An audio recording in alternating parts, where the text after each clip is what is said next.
Hello, welcome to Zero Hanger, where we'll be looking back on all the action from round 6 and previews for the week ahead, some talking points that have come out of the first few rounds of the season, and much more. Joining me today is Aidan Cellini. Hey, Aidan, how are you, mate? Good, Mitch. Yourself? Yeah, very good, very good. Good to hear. Bit to cover today. We'll look at more MRO action. We'll have 3 cases at the tribunal this week. We'll have a look at maybe who Collingwood might be able to find to replace Nathan Murphy, whether that's in the club or potentially through list management pools. We can also have a look at our MVP votes, rookie rankings. But one thing, I guess, at the end of round 6, finally got there, is we're out of the bye rounds.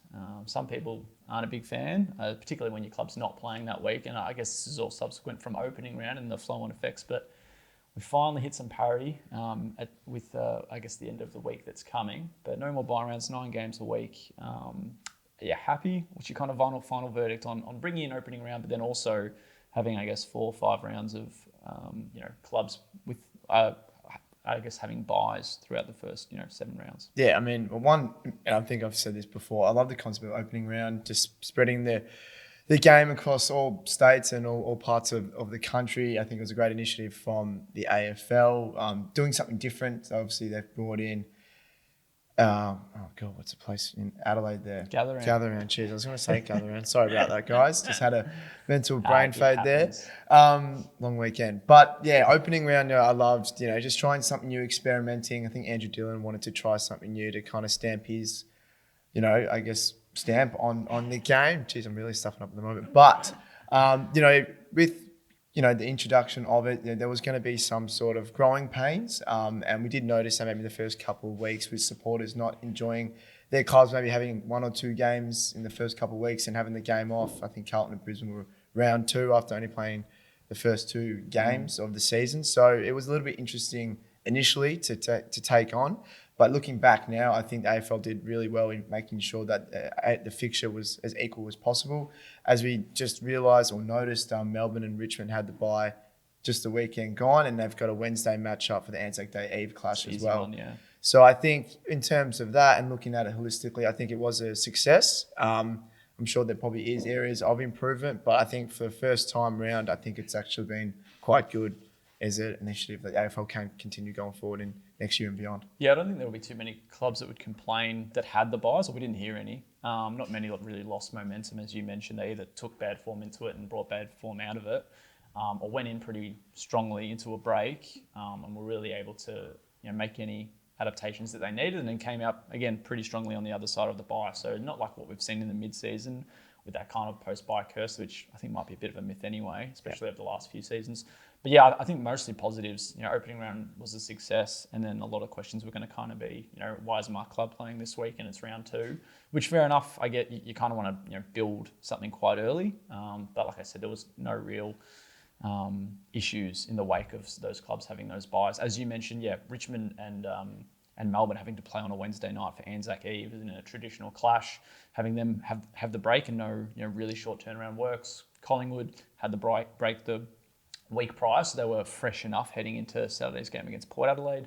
And yes, a 5-day turnaround isn't nice, but you get a couple of them a year. And I guess that's another thing that the AFL have had to manoeuvre around, is having each club have their 5-day breaks, and some of that kind of was alleviated with the bye rounds. Another one as well, while it was most weeks it was just 1 less game, it just seemed like there was a good amount of footy. Like, I'm not saying we can really have too much, but less games where we've got 2 games on at once and clashing, and really it's just 1 game ends and straight into another. So went with 9 games back this week. We'll probably have a couple more clashing on Sunday nights and maybe Saturday nights and maybe Sunday afternoons. But yeah, it just seemed 1 game finishes, another game started. So for footy lovers, they weren't having to pull up a few screens and watch a few games at once. So yeah, overall big tick for me as a final verdict for, I guess, opening round and the flow-on effects that the bye rounds had and came with it.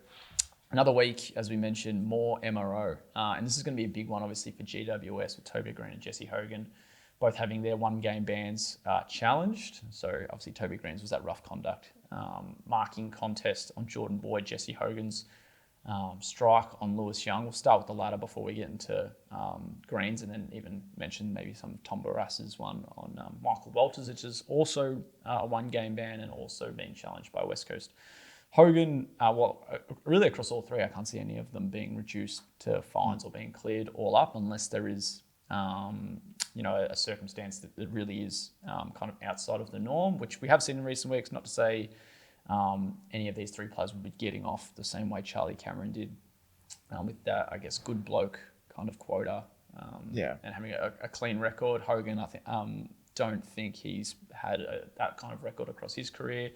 I don't really have to mention Toby Green's record, albeit quite clean over the last year or two. And then Tom Barrass, I think, good enough but not played enough. So going into the Hogan one, fair way off the ball, intentional, high, and obviously, albeit low impact. These are pretty easy ones, a bit different to the Pendlebury one that we had on Lachie Neale, which had it being graded intentional, but they were kind of close to the contest, where in this case seemed like Hogan and Young were some fair way from the ball, and this one, like I said, might be a pretty easy one for the tribunal to deal with. Yeah, I think so. I think we've both agreed, all three are probably not going to be playing this coming round or this weekend. But with Hogan's, off the ball, did get him high. I think regardless of impact, I think it's the intent there. The AFL's clearly, and has been for many years, trying to rub that out, kind of that strike off the ball that does hit maybe your jaw, your chin, or even your neck. It's just unnecessary. I understand he probably wasn't having his best game, despite still kicking 3 goals, I think, and was kind of beaten comprehensively in areas of the game. So, as much as frustrations do tend to boil over and, you do try, I guess, impose yourself physically, that type of action just has to be stamped out. And I think a 1-week suspension will stand. And moving to Toby Green's, comes off the ground. I wouldn't say it's similar to Peter Wright, not in any stretch, but I guess the action in someone coming into a marking contest, you bracing yourself for impact. And obviously the intention for Toby was to protect himself as opposed to intentionally hurt Jordan Boyd. Just collected him. I think he still played out the game, so no record of concussion or injury. But still, again, something that the AFL is trying to avoid players coming off the ground, because once you do, you're at the mercy of the contact that you do make with the opposition. Yeah, I think between the three, Green actually probably has the best chance. I know a lot of Essendon fans are a bit up in arms why he isn't looking at 3 to 4 weeks, and he's only looking at 1 if he is found guilty. But there was that brace for impact, which kind of hurts his case a bit in a contest. But it looked like he was, kind of going for the chest mark, and it's a kind of small change in motion. I'm trying to remember the Peter Wright one, but I don't think it was as kind of subtle or small. And he did make contact with the ball in a way, it came off Jordan Boyd. So not like he was first to the ball, but there might be some sway. But like I said, this might rely on something a bit exceptional for Green to get off. And then, Barrass, dangerous tackle. It didn't look good. No. I think Walters was fine, similar to the Boyd incident. But, and this is kind of where it's getting tricky at the moment with the MRO, is if we're looking at outcome or action, and it's kind of back and forth a little bit.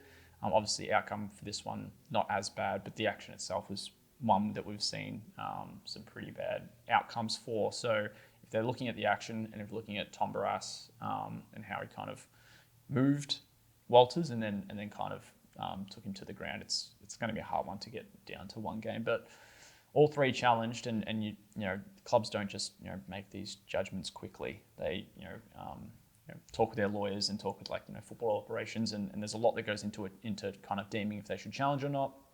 And 1 game bans for Green and Hogan will be pretty significant given they play Brisbane on Thursday night. It's going to be an interesting Tuesday night and how the tribunal plays out. Yeah, I think it's going to be a long one for all those watching, and I think I might join the webinars to see what's going on inside, and I'll try to reveal it all on zerohanger.com. But I think in regards to Barrass, I noticed a minor secondary motion. Maybe it is attributed to him being a lot larger and probably stronger than Michael Walters, but again, he probably does need to maybe correct that form of just maybe bringing himself to ground first, then with Walters. But I did notice, as I said, a second motion, which probably does constitute a 1-week suspension. It is hard for some of those big guys, even like the Peter Wright and Green ones. If you want to compare them, you could, if you swap them in places, it could have been different outcomes. But won't deal in hypotheticals all too much here. Moving on, obviously pretty sad news in the last week or so with Nathan Murphy. I guess having the call, it wasn't necessarily his call, but having the call that he'll retire after, I think it was 10 concussions, his last coming in a premiership win for Collingwood, which is kind of a nice way to kind of conclude a career, albeit abruptly, but you can always say he's a premiership player and was so in his final game in the black and white. But I guess some attention, and particularly with the mid-season draft right around the corner, there will be some attention as to how Collingwood look to fill his role in his list spot, I guess. That they'll have that one opened up. That's the only one they'll have opened up, given Dan McStay is still pushing for a late season return, and they used 3 at the supplemental selection period earlier this year. So Billy Frampton's done a great job. Craig McRae's certainly pleased with his role in defence alongside Darcy Moore and Jeremy Howe. They've got Charlie Aidan and Josh Eyre kind of on standby. Eyre, just still kind of recovering from a hamstring injury. How have you seen, I guess, life without Nathan Murphy to start the season for the Pies? Yeah, well, as you alluded to, it is quite sad news. He's only 24, played 57 games for Collingwood. He looked like he just finally, all of last year, but even at the back end of 2022 or most of that year anyway, solidified his spot in the defence under Craig McRae. He was playing with freedom and courage and bravery. You can see him peeling off his opponents, making the spoil. But also, which I think a lot of people didn't realise maybe in the first few weeks of Murphy's absence, it gave Howe and Moore freedom to really play more aggressively off their players and peel off and take those intercept marks, which really, kind of created that momentum off that half-back line, which Collingwood essentially won a premiership off last year. So his role was pivotal to how they played. But yeah, looking at this year, Frampton has done a good job since joining the side. I think it was round 2 or 3. Charlie Dean got given the first look over the first couple of weeks. So he just kind of provides that strong defensive-minded player, that kind of lockdown defender, which we saw, ironically, in the grand final as a defensive forward in Harris Andrews. But now, switching down the other end of the ground, he's doing a similar job on some of the game's key forwards. And again, gives Moore and Howe the freedom, and even Maynard the freedom to play a little bit more aggressively, to peel off and help out when needed. And as you've noticed the last 3 weeks, they've got 3 on the trot now, so they're looking quite strong behind the ball. But as we know, probably in modern football, it is a system-based defence. It's not necessarily one-on-one like it has been, but you do need to have confidence behind the ball, which Frampton has been able to produce in the last 3 or so weeks. Yeah, they've got some good options. I'm really big on Charlie Dean. I think he'll come around at some point.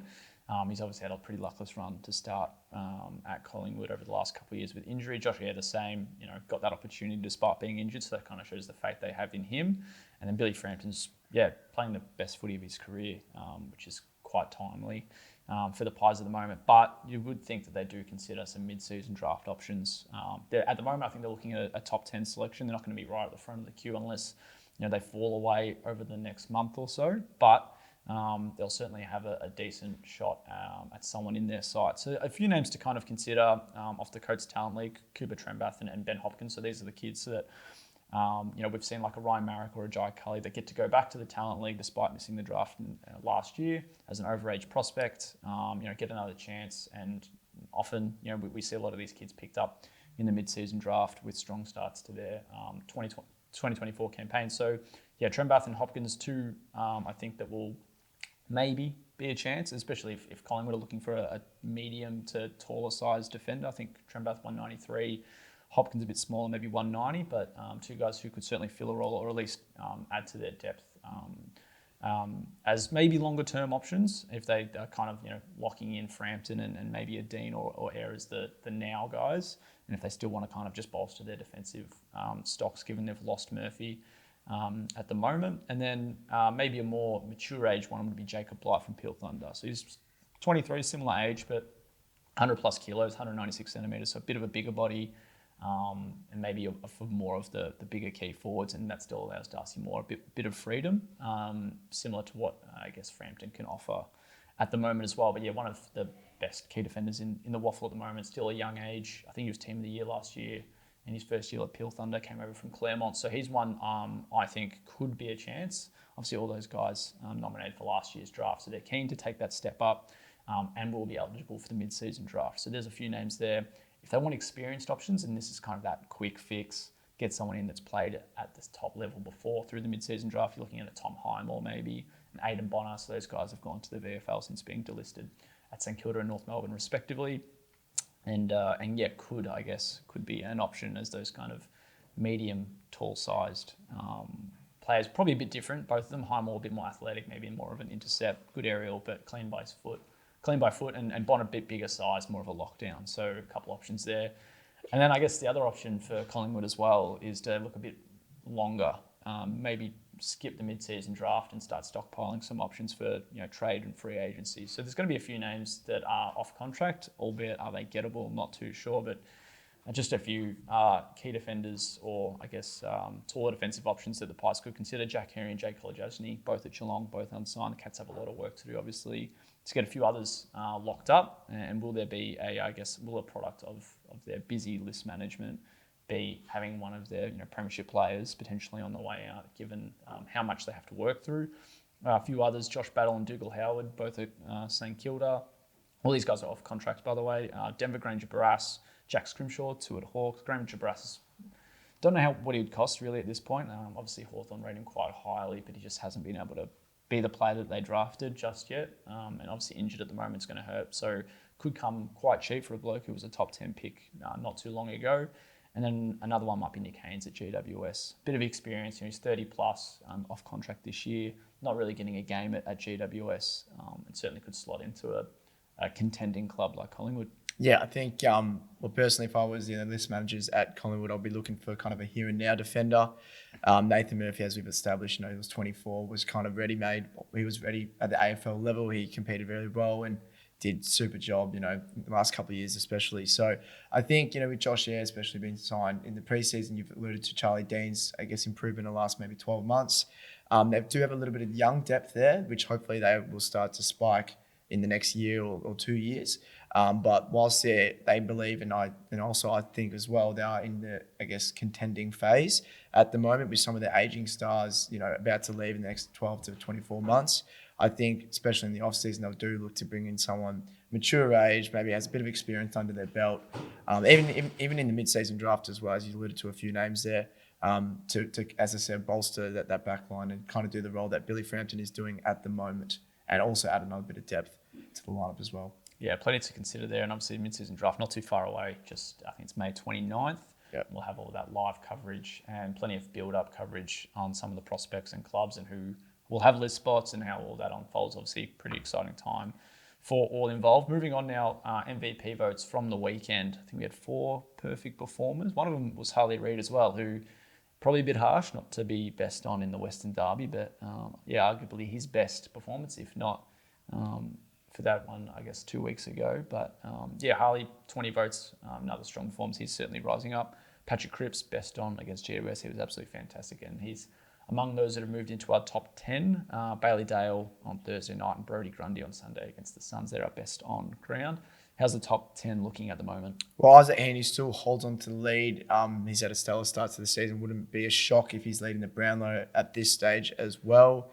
As you've alluded to, I think Patrick Cripps does move into the top 10 after a perfect performance against the Giants at Marvel Stadium. Zach Merritt, Essendon skipper, I think he's playing inspired football, probably, in my personal opinion, the best he's played. He's always been a good accumulator of the football, uses it very well, but now it's seeing that defensive side of things that maybe in the past he has lacked or hasn't produced as consistently. So you're seeing him run down tackles, putting on blocks, smothers, and the like, which you love to see from your captain because that just gets you up and about as well. Zach Butters and Connor Mosey still hold their spots in the top 10 despite quiet performances by their lofty standards. Max Gawn and Christian Pachaka, despite having the bye, are still in our top 10 as well. And Matt Rowell goes to second spot after it's still a very strong performance, but there was a lot of Sydney players that probably pipped him in their victory as well. Yeah, a few other notes from round 6. Dylan Moore, John Dawson narrowly missing out on 20 vote games. Geelong-Brisbane was an interesting one. I don't think any of us could agree on who best of field was. I think I had Stengel, you might add Zorko or Berry. I had Berry. And then Jack Bowes was another one. So 4 different players earning 5 votes from that one. Very evenly shared. I think Stengel was the highest with 13 votes in that game. So a bit out of that one. And then Will Hoskin-Elliott, Nick Dacos sharing bulk honours as well. Hoskin-Elliott and performance for sure, particularly when the game was on the line and the Pies were just getting their way back into it. So that's how our MVP shapes after 7 rounds and after round 6. I think we're getting to that point now, but it's a bit of parity at the end of this weekend. Will be nice to see how our MVP is really shaping up. And rookie rankings as well. So we've expanded to a top 6 now, as we flagged across the start of the season. Then after every 6 weeks from now on, we'll have an additional rung in our rookie rankings. But staying in the top, someone we've already mentioned on the show, Harley Reid, absolutely fantastic. 3 goals, 19 touches, was 13 contested, 7 clearances, and arguably best of field in the Western Derby. It was absolutely fantastic, and really he sees his lead atop our rookie rankings grow. Sam Closey moves into second after just 3 games. Really strong start against the Swans on Sunday. A nice long-range goal that he kind of kick-started, which was a nice moment for the Suns, but unfortunately couldn't get the win. So he moves into second. Colin Kirchhoff, not quiet, but probably just not impressive. I think he still had 17 touches, but couldn't really move the ball all too accurately. And then some new faces as well in our rookie rankings at spots 5 and 6. Yeah, so Western Bulldogs is Harvey Gallagher. He was at an injury hit run in 2023, so couldn't get his body right, but has now jumped. I think he's played every game this year under Luke Beveridge. He's 20 or 21 years old. He's full life and he's exciting. He can play up forward. There's a pressure high half forward. He can run between the arcs really well, but also he seems to be going through the midfield as well, which we see him collect a fair bit of ball. He seems to use it quite well and kind of complements maybe the Liberatores and the Bontempellis a little bit. I know it is a different look and they're still probably working out the kinks, but I thought it did really work in multiple games this season, especially against the Saints on Thursday night. And Hugo Garcia, which he was playing against as a St Kilda player, jumps into our rankings as well as a new name after his strong performance. His full four-quarter performance this time around as opposed to last week when he was a sub. So, yeah, definitely plenty of movement. Harvey Thomas moves out. Darcy Wilson's been super for St Kilda in the early stages of the year, obviously still out. And Caleb Windsor does hold on to his spot in 4th, despite the bye for the Ds as well. Yeah, quite tight, I think, between second and, even outside of our top 6, as you mentioned, Darcy Wilson's 1. Riley Sands, if he can get a more full run at a few games over the next couple of weeks, he'll certainly be pushing a case for a top 6 spot. And, Harvey Thomas perhaps unlikely, but really tight between that, I guess, 3rd, 4th, 5th, 6th, and then even outside of that. So that is our rookie rankings after round 6, and that'll wrap up Zero Hanger TV following the weekend. Plenty to look forward to this week with all clubs playing. Anzac Day footy, especially a big occasion for Collingwood and Essendon, and we'll be happy to bring all that action to in next week's review.